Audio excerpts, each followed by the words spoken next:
All the glory goes to God. I'd like to welcome everybody to Clergy Talk Podcast. The world wants to know. For those of you who've been following my show for a while, know I've been pretty unactive in 2022. I've had a lot going on, but 2023, I'm gonna hit the ground running. And I have some vegans on the show. And I think my timing is right because I've been a vegetarian for 4 whole days. How about that? With that being said, please, I'm gonna let my guests introduce themselves, and whoever can go first can go first. All right. Yeah, my name is Gigi Carter. I am a licensed nutritionist here in Washington State. I'm also a certified personal trainer, and I co-founded Daniel Fast, A Bridge to Healthy Living, and Healthy for My Purpose Academy with this beautiful lady with me here. Wow, that's a lot. Okay, next. Hi, my name is Sersie, and I'm a health coach, and I am the co-founder of Daniel Fast, A Bridge to Healthy Living as well, and Healthy for My Purpose Academy, and also the host of Healthy for My Purpose podcast as well. Wow. Now I'm going to start off. I got to ask the most important question of the decade. Yeah. What is the difference between vegan and vegetarian? Yeah, so vegan is devoid of all animal products. So that includes like dairy and eggs. And so a vegetarian can include eggs and dairy, like cheese and milk and, things made from animals, but not the flesh of animals. So vegan is just completely plant-based, whole food. We follow a whole food, plant-based kind of nutrition style of eating. Okay, so which one's the best? Well, I based on the science, I would say whole food, plant-based is a superior diet just in terms of, preventing chronic diseases, and even, reversing chronic diseases in a lot of cases, depending on the stage of the disease. And that has a lot to do with, just the antioxidants in whole plant foods, the fiber in whole plant foods, and there are these bioactive compounds in those foods that also are beneficial for us at a very, microscopic level, cellular and tissue level. So with eggs and dairy, cheese in particular, it's probably the highest source of saturated fat in the American diet. Saturated fat has been implicated in lots of diseases, especially like atherosclerosis and coronary artery disease and high cholesterol. So I agree with that because when I was battling cancer, my sister made me go vegan, vegetarian. Yeah. And then when I got at her house, I said, okay, back to hamburgers. Oh, wow. Yeah. I did bad. And then I realized the benefits of it because I was really feeling tired all the time. And I was like, something, this is no fun. I'm going to go back to the vegetarian thing. And then when I go vegetarian, I get my health back. I get my energy back. And it's like my brain's working better. So, so that's my little 2-cent testimony. Well, take it away. Where y'all going to take my audience? Yeah. Go ahead. Oh, well, we'll tell you a little bit of our story and kind of the mission that we're on to help the body of Christ get healthy for their purpose. And so we'll tell you kind of how we came to this. Gigi will start with her story. I can get into mine, and then we can kind of unfold why we're on this mission to help people connect their food to their faith and to realize that our bodies are God's temple, but he needs us healthy to fulfill purpose. So, yeah, so my story actually started back in 2007. I was 35 years old at the time, and I went in for a routine doctor's visit. And at that time, I was eating, a very meat-rich, cheese-rich, animal food-rich diet. And not necessarily fast food, but just like a lot of, just not a lot of whole plant foods. And I was diagnosed with high cholesterol through a lipid panel. You know, they drew the blood and all of that. And then my doctor did what they call a carotid artery scan of my neck. And so they looked at the carotid artery that basically goes up to my brain, kind of connects my brain and my heart, and showed that I had plaque building in my artery. And they're able to determine your arterial age based on the amount of plaque that you have. And my doctor came back and said I had the arteries of a 46-year-old, but I was only 35. Oh, wow. Yeah. And my cholesterol levels were high. And so, of course, you know, he was like, hey, I want to put you on a statin drug to lower your cholesterol. And I was like, no way. I said, I thought those drugs were people, you know, who are kind of much older than me, not for someone in their 30s.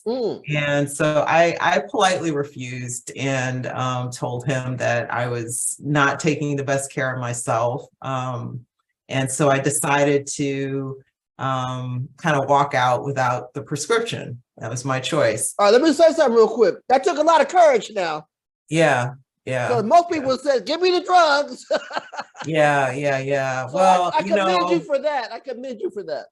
Yeah, well, I knew enough to know that, you know, once you get on that cycle of starting medication for a lifestyle related disease, that it's hard to get off that track. And so you're kind of locked in there.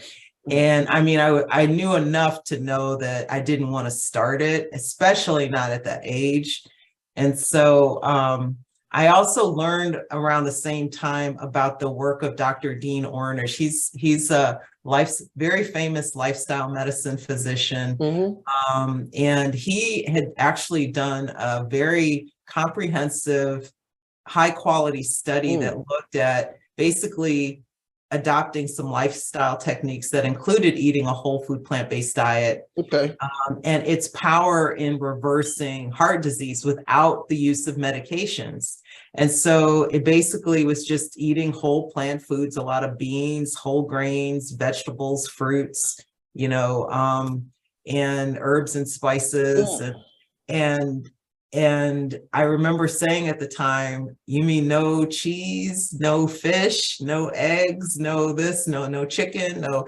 And so it was too much of a shock to me. And so I said, I can't give up these things. That's what my brain was telling me. I can't live without these foods. I can't live without cheese or whatever. So I did what I thought was the next best thing, which was do what the government said was healthy. And so I started following what the government said was healthy. And my cholesterol went from horrible to borderline bad and stayed there for 5 years. Wow. 5 years? Yeah, it never quite got into the healthy range. I mean, I knew I was kind of a ticking time bomb. You know, heart disease is the #1 killer of Americans and women. Wow. And so I knew that, you know, I was playing with fire a little bit. And I got to a point where the weight was starting to come on. I was feeling sluggish. And so I decided to, after experimenting with some cleanses, decided to try to transition to a vegetarian diet, which I did over the course of about 6 months. So in January 2012, I started eating vegetarian like twice a day, then 3 times a day. And then gradually by June, I was kind of declaring that I was a vegetarian. And I was vegetarian for 1 month, just 1 month. And in July of 2012, 1 month.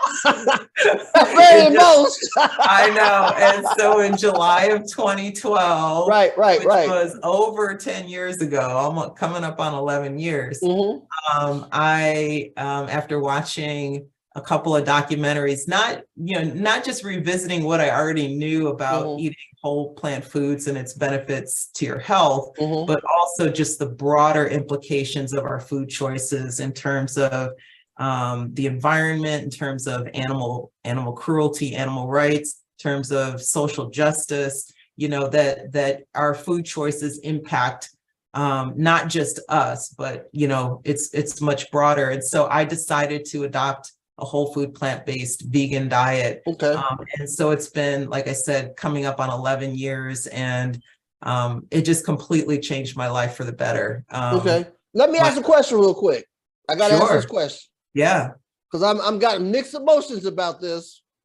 Why is milk getting such a bad reputation right now when I was growing up milking Captain Crunch, milking everything? Yeah, me too. Give Yeah. you muscles and all that stuff. And you want to beat the bully up, drink some milk, you know. So yeah.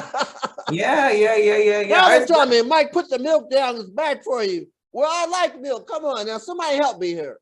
Yeah. Well, I mean, simply put, you know, milk is mammary fluid from a bovine animal designed to make a baby cow into a big cow. Okay. And so, you know, we're humans, and we're not cows, so it's a different species. Okay. And so, you know, we're not necessarily designed to drink milk. And so we're designed to drink, you know, human breast milk up to a point. Right.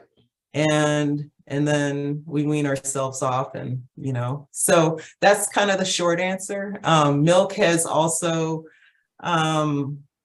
you know, there's other kind of things around milk in terms of the hormones in milk, right, you know, naturally occurring hormones in milk, as well as just the, you know, I mean, there's pus in milk, there's blood in milk. Well, that's you know, not good. Oh, processing. Yeah, I mean, it's not, yeah. So there's a variety of reasons why milk gets a bad rap. And mostly it has to do with people having allergies to it because their bodies are not designed to consume it. Now, most people don't even know they have the allergy. It's when they stop consuming it, when they stop consuming the dairy, when they feel better, when they feel different. But they, you know, when you've been consuming something for so long, you think that's normal. You think that's how you're supposed to feel. And then when you remove the milk, you stop getting the sinus infections. You stop getting the, you know, low grade inflammation in your body. Wow. You know, sometimes people who have skin rashes, they clear up, you know, just by getting rid of milk out of their dairy, out of their diet. Okay. And so that's kind of why milk is getting a bad rap. So, yeah, but you know, I mean, when I changed, I'm telling you, my energy level shot through the roof. I started bike racing at 42 years old. All right. I know. I mean, I'm out there on the bicycle, like racing. That's wonderful. Like, yeah. And my weight, you know, kind of dropped into the healthy range. I'm the fittest I've ever been, you know, in my life. I'm 51 now. Okay. And well, you don't look it. Oh, thanks. I was guessing maybe 25 years old. Okay now. I know I'm gonna get some likes on my Facebook page. Yeah. Yeah, but you know, I was so transformed by what happened to me. I ended up quitting my corporate job after 22 years. I went back to school to get a master's in nutrition sciences and dedicate, you know, my life to helping others kind of take control of their health.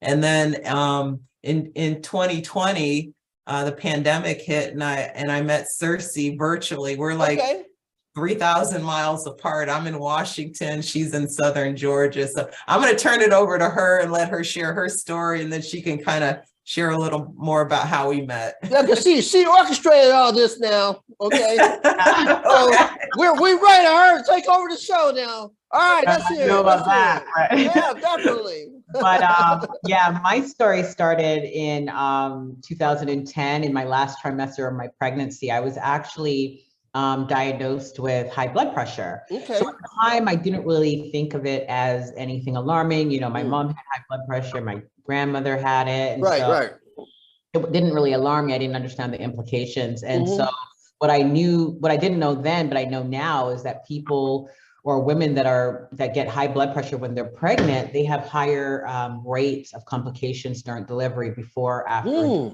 pregnancy. And this is even higher for African-American women. I didn't know that. And so during my delivery, I ended up having a complication, and my son lost oxygen to his brain. So for the beginning of his, well, I guess for his entire life, he was a special needs child. We had to take care of him 24 hours. Right. he wasn't able to drink on his own and things like that. And so he passed away a little bit after his first birthday. Okay. And so as you could imagine, that's, you know, a very traumatic experience, a very traumatic time in my life. And I think at that point, you know, I was still kind of dealing with the aftermath of the high blood pressure. I had gained the most weight I'd ever gained. I think I was, you know, a lot of times when you're in trauma and pain, you turn to food to kind of help you. Yeah, true. There was just a lot going on in that season of my life. And so, but I still had family, I still had friends, I still was praying. And so there was just this turmoil going on. And a friend of mine, just out of the blue, came to me and she said, hey, why don't we do the Daniel fast together? And I was like, I've done the Daniel fast with my church in the past, but if I was honest, I never really did it 100%. I might have added a little bit of this and a little bit of that. You know, I was never like the pure Daniel fast person. And so when she said that to me, my automatic response was, I'll do the Daniel fast, but I'm going to add eggs and I'm going to add cheese. And for those of you who are not aware what a Daniel fast is, Daniel fast is basically a whole food plant-based diet that has no animal products, no processed food, no preservatives, no sugars.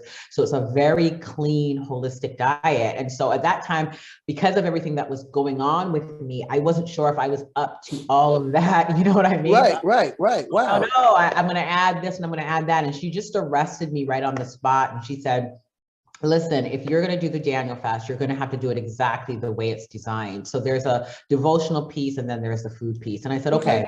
I'm going to go ahead and I'm going to do this thing. And I did the Daniel fast, and within 30 days or less, I had managed my blood pressure. I had lost weight. I had gained mental and spiritual clarity. Wow. I could voice of God more clearly. My depression was gone. The whole world just opened up to me just in that short time.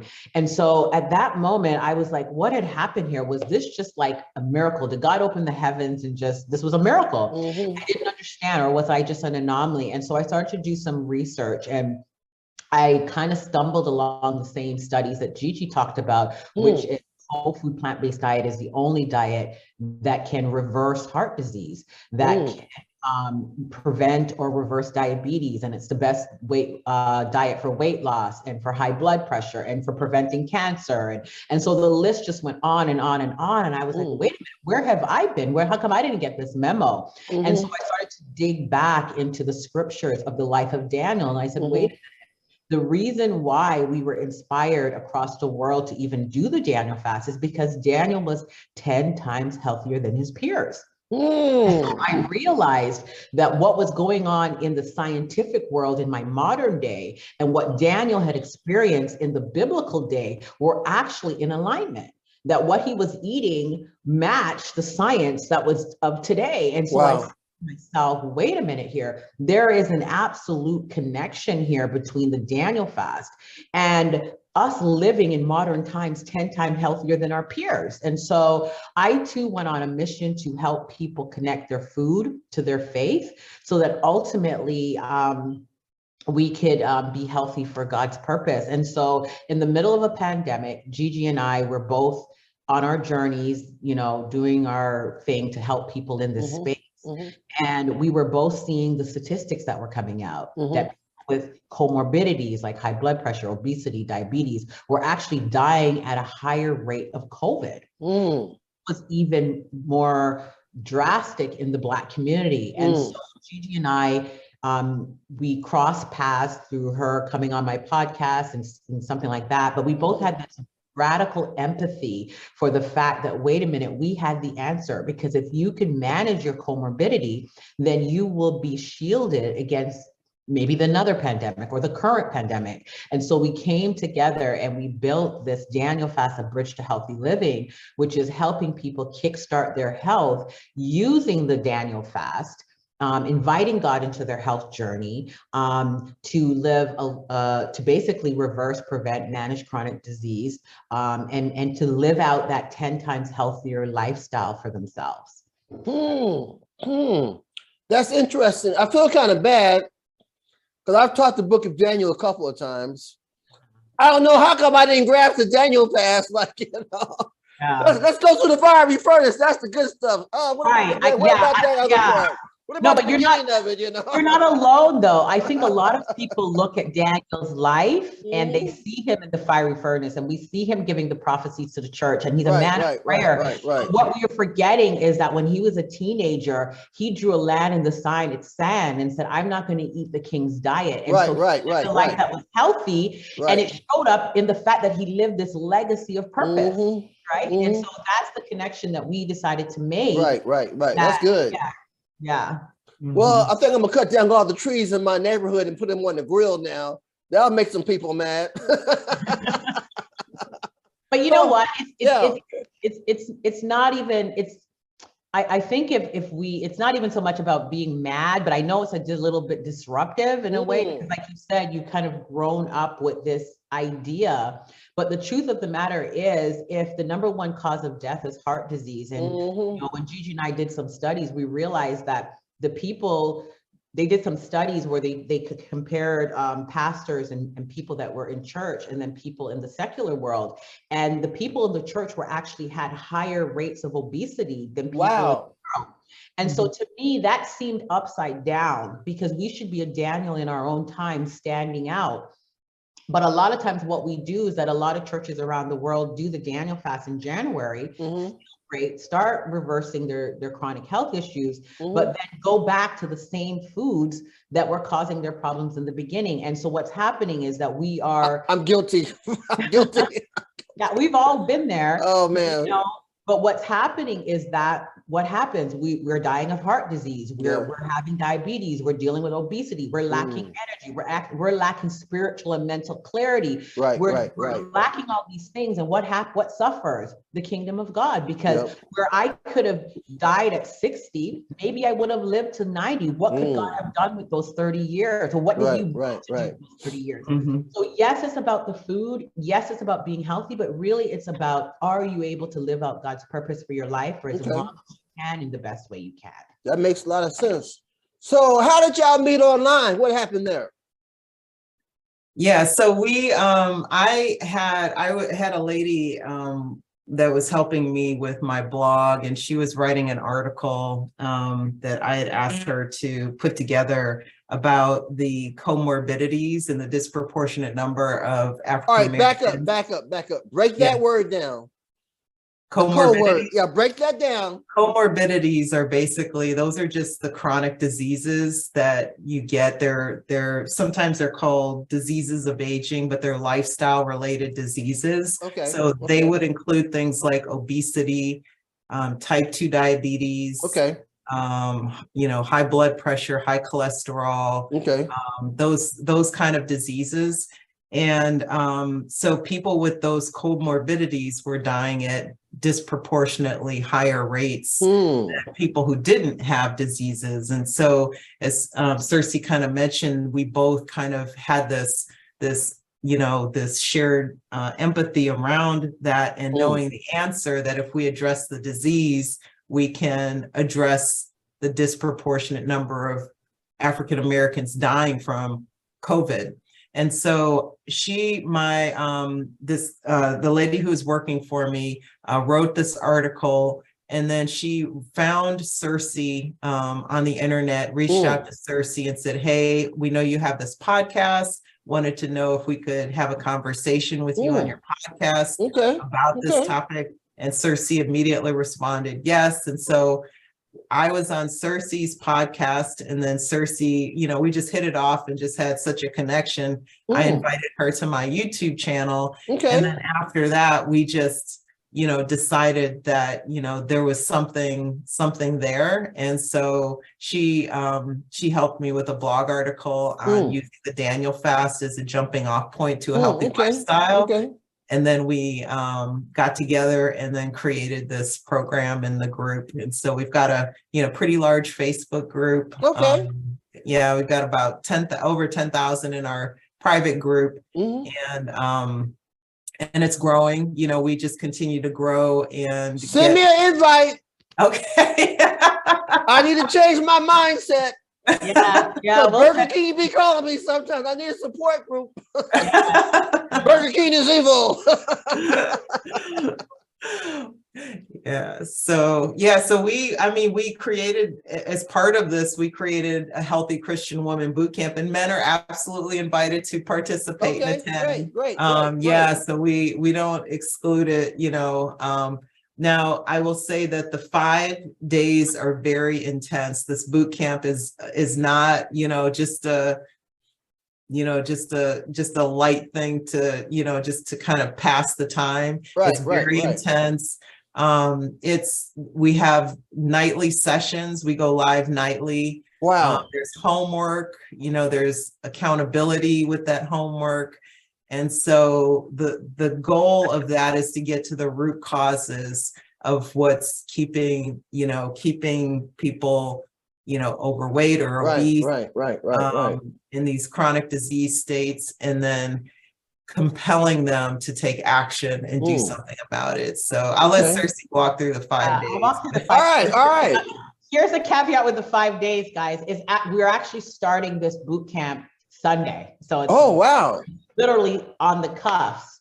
And so if anyone wanted to register for that, they would have to do it between now and the end of Saturday. But there's still time. You still got a couple of days. And so what the boot camp is, it's 5 days. First of all, you're going to eat like Daniel for those 5 days. So we give you a meal plan. We give you what you can eat, what you can't eat. And then also, you have to carve out devotional time, because what you're going to do over those 5 days is that you are going to spend time to pray about your health. And so we give you the devotionals, we give you the promptings and all of that, all inclusive in the boot camp. And so on the first day, we talk about developing a God-centered self-image and how it relates to your health, because a lot of times it's how we see ourselves is how we end up demonstrating our health habits. Right? The day 2, we talk about breaking our addiction to food.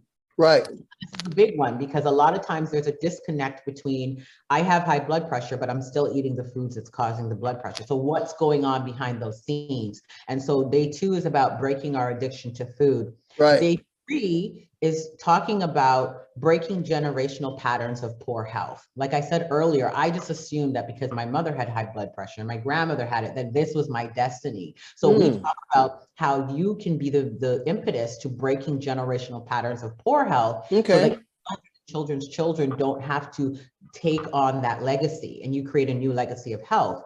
Day 4, we talk about the courage to take action.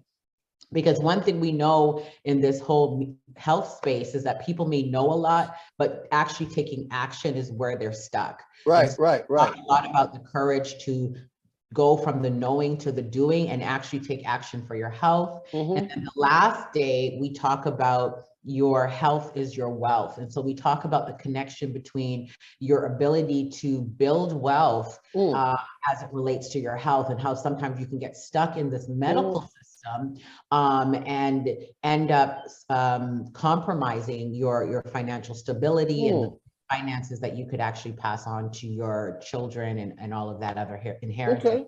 Okay. So that's what it is for the 5 days. We go live every single night. Like I said, you get all of the tools, that everything you need to do to do it, because we want people to eat like Daniel during those 5 days, so that they could start to begin to feel what it feels like to not have any toxic foods in your body. Wow. So a lot of people have mental and spiritual clarity over those 5 days. And so it's easier for them to make decisions about their health over those 5 days, because now they're physically removing some of the things that might be a barrier. A lot of times we don't make decisions about what we're going to eat because we're still eating the foods that's clouding our judgment. I agree. I got to say this real quick. Go ahead. Since I started going the vegetable thing, now like 6 o'clock in the morning, I'm ready to roll. Yeah. I'm ready to get out of bed. Sometimes it's 5 o'clock in the morning. And when I was eating like hamburgers and double cheeseburgers and whole pizzas by myself. Yeah. Did I say whole pizza by myself? Yeah. I'm gonna delete that part. But anyway. Yeah. But now I'm like, I'm ready to get up. I'm ready to do something. I'm ready to make something happening.